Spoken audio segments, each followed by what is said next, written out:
afternoon and welcome to News Valdosta. I'm Maggie McGlamory with your 3 o'clock update. An Augusta woman is being charged with 3 counts of deprivation of a minor. 34-year-old Aisha Burnett told police she left her 3 children alone so she could pick up a coworker from a local McDonald's.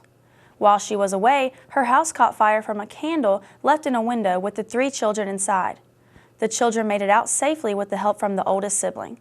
Burnett claims she was only gone about 45 minutes. She was booked Friday in the Richmond County Jail. A massive search is underway off Florida's Atlantic coast for 2 missing teens.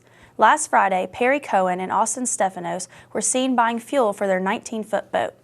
Authorities later found the boat in the open water, but the 2 14-year-old boys were still missing. The boat will remain anchored in place while search and rescue efforts continue. The Valdosta State cheerleading team has started to prepare for the upcoming football, basketball, and competition seasons.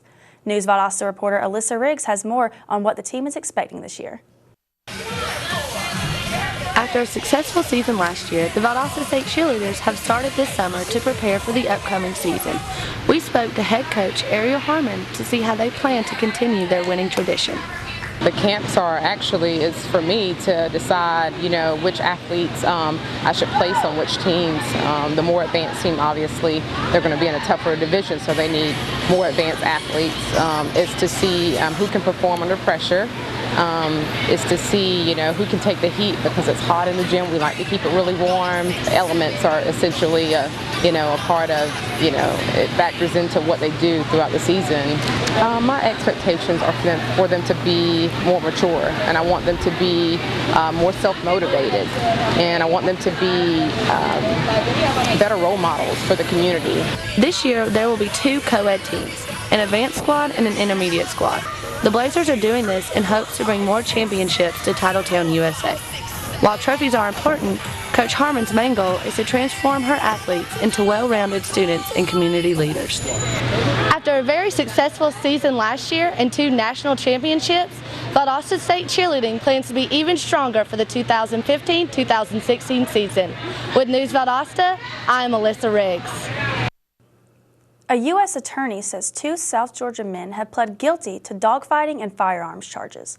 Attorney Michael Moore says Raymond Lee Hendricks of Eccles County entered a guilty plea to 1 count of conspiracy to travel in interstate commerce in aid of unlawful activities. Hendricks also pled guilty to charges of sponsoring a dog in an animal fighting venture. Willie Henderson of Lowndes County entered a plea of guilty to the same charges and to 1 count of possession of a firearm by a convicted felon. Both face a maximum of 5 years in jail time and a $250,000 fine. With the construction of the new Valdosta High School, many community members are wondering how they can get involved in the project and the timeline for completion. Here's News Valdosta's Jessica Pope with more on tonight's planning meeting. I'm here on the campus of Valdosta Early College Academy, where tonight at 6 p.m. in the Valdosta City Schools Teaching and Learning Training Center will be a meeting hosted by JCI Parish to discuss the new project for the Valdosta High School. This will allow the public to become informed about the project, and it will specifically target local and minority contractors so that they can figure out how they can be contracted for the construction of this project. The meeting will go over the bidding process as well as all pre-qualifications. The schedule for the project will be announced tonight as well. All contractors who are interested in getting their hands on this project should come to the meeting tonight. For News Valdosta, I'm Jessica Pope. The Valdosta Fire Department and Police Department are hosting their 2nd annual Guns and Hoses Blood Drive this Thursday. The friendly competition between both departments will be from 10 a.m. to 3 p.m. in the multipurpose room at Valdosta's City Hall Annex building. Last year's overwhelming support brought in 91 units of blood, which is the most ever collected at a city blood drive.